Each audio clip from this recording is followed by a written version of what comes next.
Je vais commencer par quoi? Alors je vais commencer, je le fais très peu, c'est une BD qui est écrite qui a été écrite par Catherine Pioli, je crois. Globule et conséquences, c'est chez Vent d'Ouest. Et alors, c'est magnifique, honnêtement. Non, oui, alors. C'est absolument magnifique. Les dessins sont... j'adore la manière dont elle illustre son... Alors l'histoire, elle est relativement simple. C'est une jeune femme, elle est d'origine corse. Enfin, tout va bien, elle est bien dans son corps. Son corps lui résiste... voilà, elle est bien. Elle commence à avoir un peu mal partout. Ouais, mais... Jusque-là, tout va bien. Et elle n'imagine pas qu'elle puisse être malade. Et puis un jour, elle a une sciatique, une deuxième sciatique.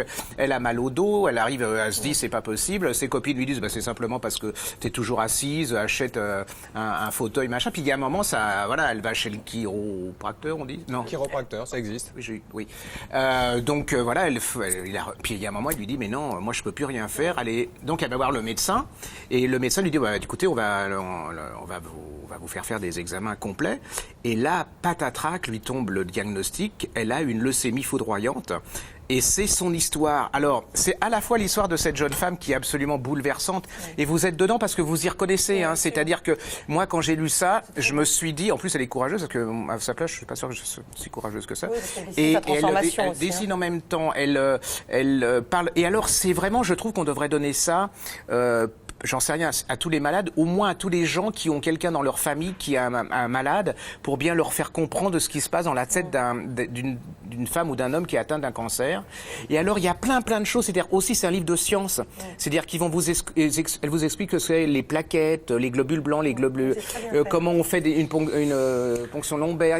Mais c'est franchement, c'est à la fois un livre de médecine, un livre, et puis, bon... Il y a son histoire d'amour, il y a comment, son par rapport aux autres, par rapport à son mari, il y a aussi par rapport à l'enfant, parce qu'elle veut un enfant. Donc, qu'est-ce qu'on fait dans ces cas-là?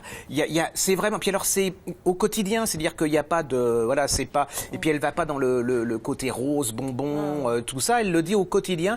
En plus, elle se plaint pas. Alors, elle cache pas les côtés... elle en a marre, elle en peut plus. Elle en a marre aussi des gens qui disent ça va pas, soigne-toi bien, bon, voilà. Ça vous explique ce qu'il faut pas dire aussi forcément aux gens qui sont atteints de cancer. Et puis il y a l'histoire de son mari, enfin de son copain, qui est aussi assez bouleversante, de ses parents.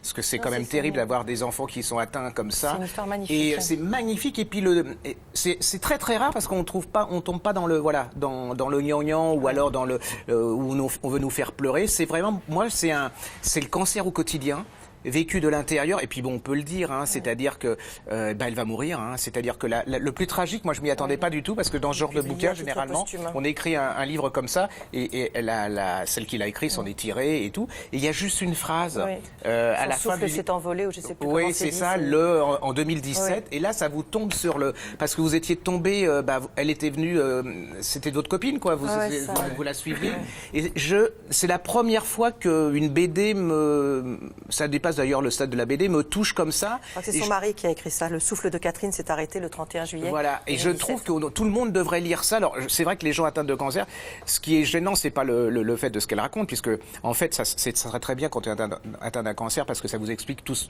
les stades. C'est la fin, quoi. Je veux dire, c'est la dernière phrase qui est... ça pose un peu question, mais je trouve que quand on est parent, quand on est quelqu'un qui est malade comme ça, et même...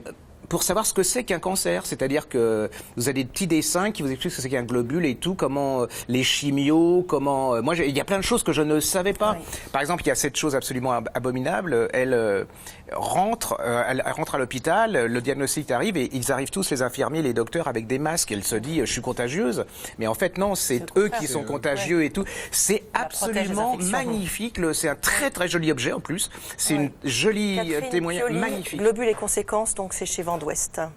Allez-y, franchement, voilà, ça mérite d'être dans la tête des best-sellers et tout. C'est vraiment une chose magnifique.